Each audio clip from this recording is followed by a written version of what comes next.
Greetings and welcome to Troutman Pepper's Patent Post-Grant podcast series. My name's Andy Zappia, and I'm joined today by my colleagues Mike Goldman and Megan O'Gara. This podcast is part 3 of a 3-part series we are doing on the use of reissue or reexamination in the context of IPR, inter-parties review, or PGR, post-grant review proceedings. In the first part of the series, we talked about why a patent owner who is faced with one of these proceedings might want to amend claims to improve its position in the validity challenge that's part of a PGR or IPR proceeding. We talked a bit about the differences in reissue and reexamination as an option to amend claims and why parties might want to look at one of those mechanisms rather than the motion to amend procedure that's part of the IPR and PGR rules. In part 2 of the podcast, we focus specifically on reissue as a tool to amend claims. Now in part 3, we're going to provide a closer look at reexamination as a tool to amend claims in the context of an IPR or PGR, with a focus on the mechanics and strategic considerations and some of the nuances that come along with reexamination as a tool to amend claims. But Meg, just to start out and as a bit of review, what are some of the reasons why a patent owner faced with an IPR or PGR might not want to use the motion to amend procedure that's part of those proceedings? Sure. Hi, everybody. Hi, Andy. Thanks for having me again on this podcast. Happy to talk about reexam today. So motion to amend in an IPR or a PGR proceeding. First off, there's a very low grant rate of motions to amend. Less than a third of all motions to amend are granted in full or in part in the IPR context. And you are also facing an adversary, a well-equipped challenger. The petitioner can oppose the motion and fully attack patentability as to the amended claims that are being proposed in the motion to amend as substitute claims. It includes anticipation, obviousness, patent ineligible subject matter under 101, or issues relating to 112, including written description, enablement, and indefiniteness. So that makes MTAs, motions to amend, in the IPR or PGR proceeding context very difficult, risky, and expensive. You notice that there aren't a whole lot of motions to amend being filed. So maybe that's a recognition by practitioners that the procedure is not really attractive. I think that's right. And that's sort of why in this podcast series, we're talking a little bit about other mechanisms to amend claims. We talked last time about reissue, so we're going to dive deep in this podcast to reexamination. So Mike, assuming a decision is made that you want to try to amend claims, but you don't want to use the motion to amend procedure, can you explain how a reexamination procedure can be used to amend claims? Certainly, Andy. Reexamination can be requested by any person during the time that the patent is enforceable. Here, of course, we're talking about a patent owner-initiated reexamination as opposed to what may be a little more common, which is a patent challenger-initiated reexamination. In any type of reexamination, there has to be a request, and the request needs to be granted in order for the reexam to proceed. If a request is made and it is denied, the reexamination does not proceed any further. This is quite different than in a reissue application, which is simply filed and examined just like applications in original prosecution. Reexamination also has a different threshold and scope of examination. To order reexamination, the request must present a substantial new question of patentability, sometimes referred to in abbreviation as SNQ, and it has to be based only on patents or printed publications. So there's a couple things to keep in mind here. You have to identify patents or printed publications that present a new and non-cumulative teaching that was not previously considered by the Patent Office during original prosecution. Right. And as part of the reexamination request, if it's ordered at some point, can you put in amended claims? Is that how it works? Yes, the rules and the statute for that matter permit amendment of claims. And as we can talk about going forward, there is particular ways we think that should be done in order to best affect what a patent owner might want to do to improve his chances of being successful in amending claims compared to PTAB trial. Gotcha. Hey, Meg, when you do a re-exam, what's the paperwork like? I mean, what does the request look like? What kinds of evidence can you put in with it? So, like you said, it is in the form of a request. The request doesn't have any page limits. That's one of the benefits of reexamination is that there are no page limits, no limits in general to the number of exhibits and pieces of evidence you can have to support your request. What we always counsel clients to include is a really fulsome request with an expert declaration, if possible, to support your request as a part of your paper. That said, you can make it cheaper if you're willing to limit yourself to only 40 pages.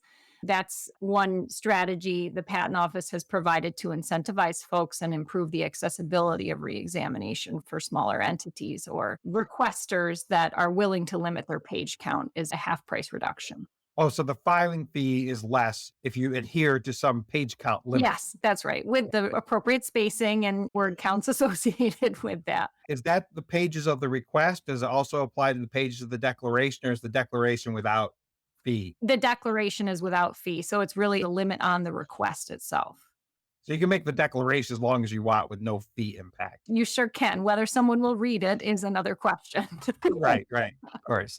I think it's important to keep in mind that even though you can put as many pages in as you want, as Meg alluded to, it may not be the best move to put in too much because the reader may just not read all of it. The other thing I would just want to point out is the approach that a patent challenger might take and how much they put in a reexamination request would be likely very different than in a patent holder context, a patent holder initiated reexam, because the patent challenger might only have that one opportunity to get its words in edgewise. So if its position isn't fully laid out at the outset, that may never make it to the central reexamination unit once they move forward with the reexam.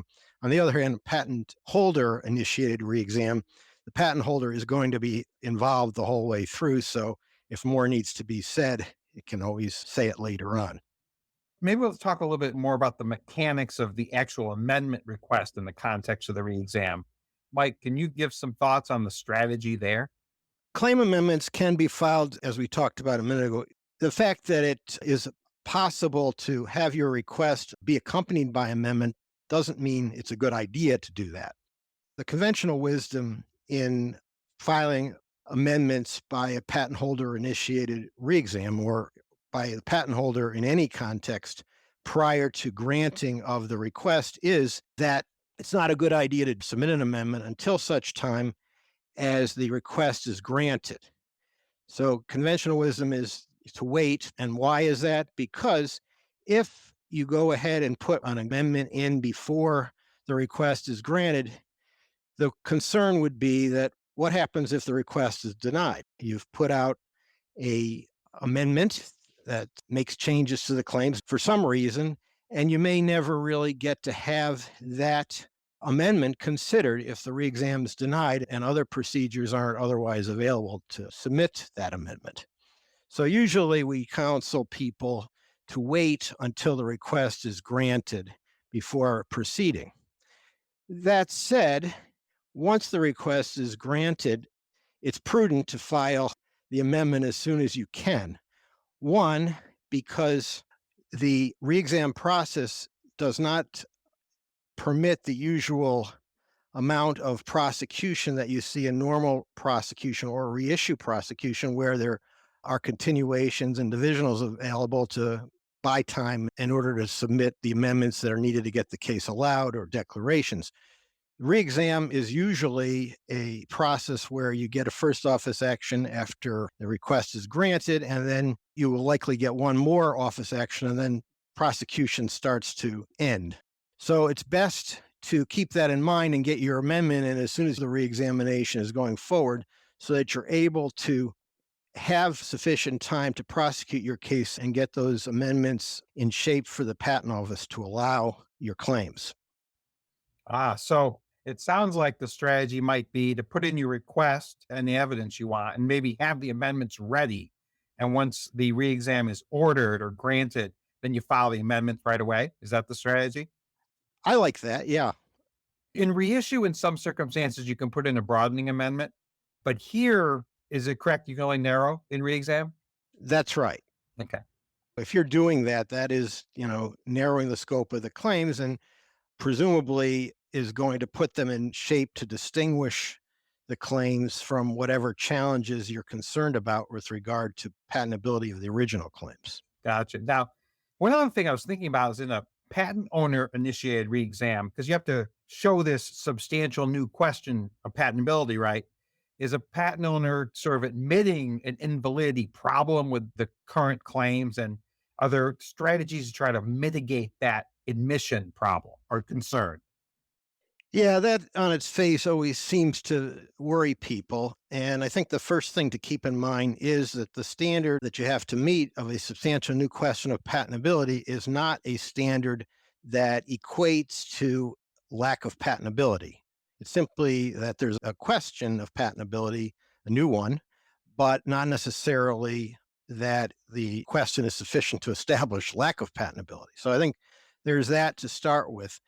In the context of a patent owner initiated re-exam, what we would generally be thinking about doing in the context of a parallel PTAB challenge is to use whatever the petitioner has presented in his petition for an IPR or PGR as your substantial new question of patentability, and simply put that in without in any way agreeing with it, but just say that whatever the petitioner raised in this other proceeding is sufficient to raise a substantial new question of patentability, and therefore please grant my re-exam request on that basis without ever saying that you agree with it or not. Right. So you're not raising new art, you're just sort of parroting what the petition says and using that as a basis to get a re-exam ordered. Exactly. And that's the beauty of it. That's already out there. Whatever the petitioner said is out there. So you're not making things any worse by simply using that as your basis to get the re-exam started. Right. If you use the motion to amend procedure in IPR, for example, you have to address the grounds in the petition in the motion. So it's really kind of a similar approach, and you just are using the re-exam mechanism. Yeah, and if you follow our strategy of submitting a amendment after the request is granted, then, the request is granted. And if you're basically going to get rid of the initial claims, you're in an ex parte proceeding at that point where nobody else has much of a chance to participate other than you and the patent office. And you're able to make the arguments in a manner akin to what you would do in normal prosecution. Ah, okay. One other thing I was thinking about is, and Meg, I was going to throw this one to you. You put in a re-exam request, but you have this IPR or PGR also pending.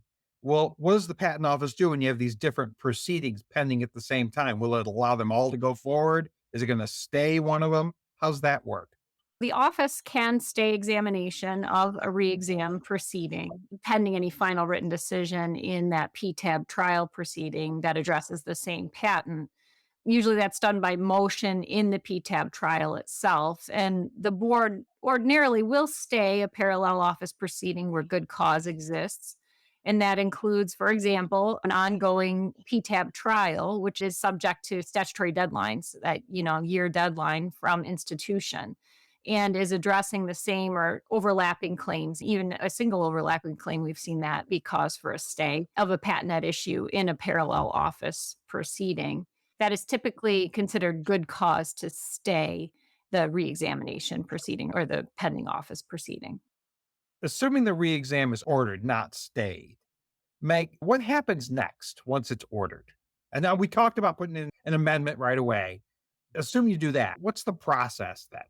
Let's sort of rewind a little bit. So we put our request in. We've provided rationale to support a substantial new question of patentability, or perhaps several substantial new questions of patentability. The central re-exam unit at the patent office then orders the re-examination. We put in our amendment, which maybe we narrow the pending claims. Maybe we just add additional, what we refer to as hedge claims. We add additional dependent claims, new dependent claims to the end of the claim set. So we put in our claim amendments.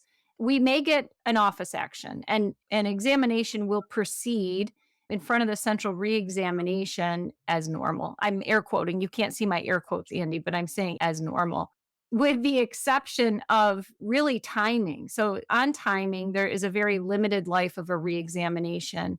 and extensions of time are only permitted for good cause. And important to know this when you're going into it as a patent owner, that you can't continue examination as of right. You can't file a request for continued examination like you could during regular prosecution or even reissue prosecution. So that's a significant difference between the two proceedings. And once this reexamination is ordered, they really try to only give you two office actions. You're going to get a non-final office action and a final office action. And then your only remedy at that point to continue on is appeal to the PTAB of any final office action. Once it's ordered, you can't withdraw it and you can't abandon it. That is a real difference from reissue practice as well. In reissue, you can sort of walk away from the reissue and leave the original patent in place. You cannot do that in reexamination, and that is another significant difference between these two mechanisms for amending claims as opposed to doing it during the IPR or PGR proceeding. When you're having this back and forth with the patent office, with the office actions, et cetera, and a reexamination, what's the claim construction standard? It's the broadest reasonable interpretation throughout the reexamination process. And the broadest reasonable interpretation would appear to be something that makes reexamination less attractive to a patent holder because it's as a result of the broader interpretation, claims are more likely to drag in more prior art than the narrower district court or PTAB interpretation of claims. However, whether that's really so, or whether it's just a theoretical difference between BRI and the district court standard is really something that is debatable. So it may not really amount to that much of a difference in most cases.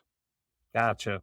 So, Mike, one other question I had is, and I think you touched on this a little bit earlier, is if you do a re-exam, can the petitioner in an IPR or PGR wiggle away to participate in it, or are they not a participant? They can try.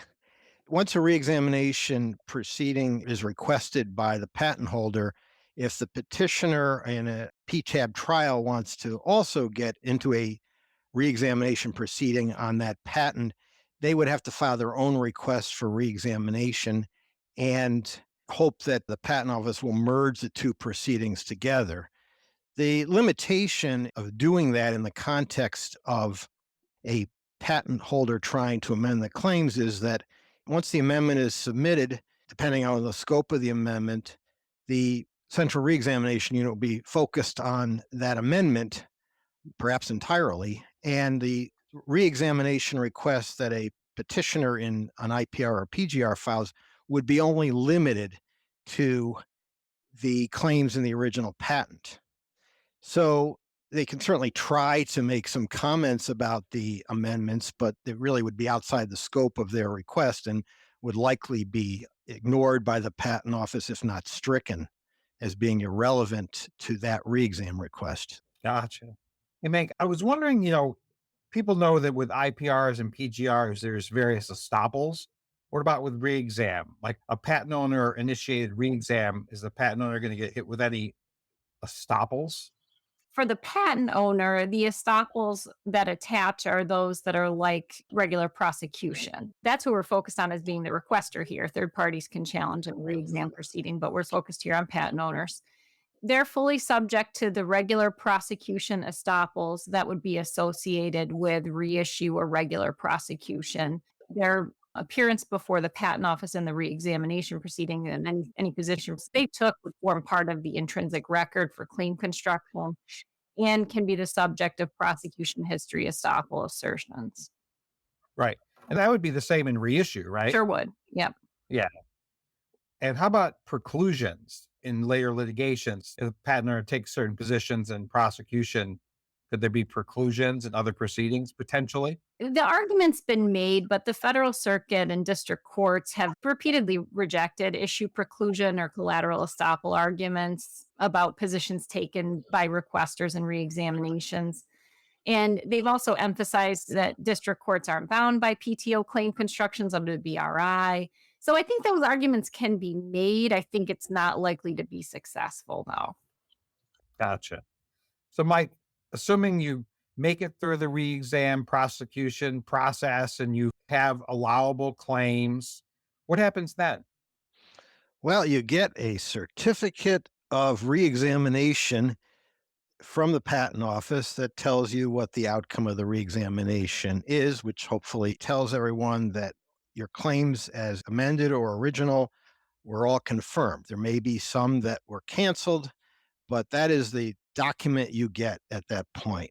And that is quite different than what happens in reissue, where you issue a new patent. So the certificate of reexamination is done in the context of the original patent, whereas a reissue patent is a new patent. This may have a significant effect in the standpoint of 35 USC 315 as far as the 1 year bar from the time a patent holder files a complaint on a particular patent to being able to have someone go into the PTAB with an IPR petition or a PGR petition. Right. Because, like, a reissue is a new patent, right? There would be a new patent the challenger could try to bring into the PTAB. A reexam is not a new patent. So it raises a question about that 1 year time bar. That's right. So if you've already consumed the 1 year by the time your reexam certificate comes out, the question would be, are you out of luck as far as challenging those claims that were added through amendment during the reexamination in an IPR or a PGR? I think the question has to be that you aren't, but there's been no cases that say that right now. So there is the question whether you're able to use the PTAB proceedings in that situation. Right. And I guess now we've talked some about reissue in our prior podcast. We've talked today about reexam. I'd like to get some closing thoughts from each of you. And Meg, I'll start with you about what circumstances might lead you to prefer the reexam tool as opposed to the reissue tool. Well, I think we can start with where we just ended, and we can say that it is somewhat of an open question at the moment. But if you are really interested in taking advantage of the fact that a reexamination could provide at the end a certificate of reexam that would be appended to your original patent, such that you could really use that 315B 1 year bar to your advantage to preclude an opponent from dragging you back into an IPR or a PGR, that would be a really good reason to look at reexam. I think it's not a certain reason, but it could be a really good reason to go the reexam route. I think that if you're past the 2 year mark from issuance and that you're going to have to narrow the claims and reissue anyway, that might not be tipping your hat toward reissue. Maybe reexam still becomes a good option for you. And I don't know what you think, Mike, but I think that the timeline in a reexam could be an advantage for you. What do you think about that? Yeah, that's kind of where I come out as well. My view is that properly executed, a reexam request filed without an amendment by the patent holder, followed by a very quick amendment once the reexam request is granted, could work out very well in the sense of, particularly if you're amending all the claims, going to a proceeding that is going to be held with special dispatch and a proceeding that's ex parte, and that until you're successful in getting those claims to come out in a reexam certificate, the patent challenger, even if it files a second reexam request, can't be involved, which is very different than the situation that occurs where there's a motion to amend in an IPR or PGR. So I think that's a big advantage from my perspective.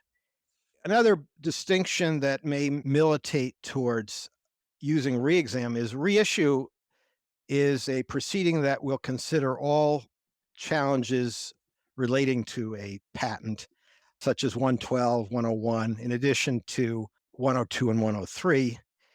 Reexam, on the other hand, is limited to issues relating to patents and printed publications as far as patentability under 102 or 103. If you have a 102 or 103 issue relating to something that is outside of a patent or printed publication, that does not get considered in a reexam. In addition, reexams will not consider 101 issues. And as far as 112 issues go, reexamination only looks at those to the extent they relate to a mandatory subject matter. So the ability to pull a lot of issues off the table in a reexam compared to a reissue makes a reexamination a very potentially attractive choice amongst the two. It's all very interesting. I want to thank you, Mike and Meg, for your discussion of reexam, but also our two prior podcasts that talked about amendment strategy generally and reissue. I found it very interesting. And I think practitioners listening will gain a lot from considering these various tools to amend claims if they are concerned about the motion to amend procedure. Thank you very much for your comments. Troutman Pepper's intellectual property team will continue helping its clients develop and implement global protection and commercialization strategies for intellectual property. For more information on how we can help you, please visit our website at troutman.com. You can also subscribe and listen to this and other podcasts in our series on post-grant procedures, including on Apple, Google, and Spotify. Thank you. Copyright Troutman Pepper Hamilton Sanders, LLP. These recorded materials are designed for educational purposes only. This podcast is not legal advice and does not create an attorney-client relationship. The views and opinions expressed in this podcast are solely those of the individual participants. Troutman Pepper does not make any representations or warranties, express or implied, regarding the contents of this podcast. Information on previous case results does not guarantee a similar future result. Users of this podcast may save and use the podcast only for personal or other non-commercial educational purposes. No other use, including, without limitation, reproduction, retransmission, or editing of this podcast may be made without the prior written permission of Troutman Pepper. If you have any questions, please contact us at troutman.com.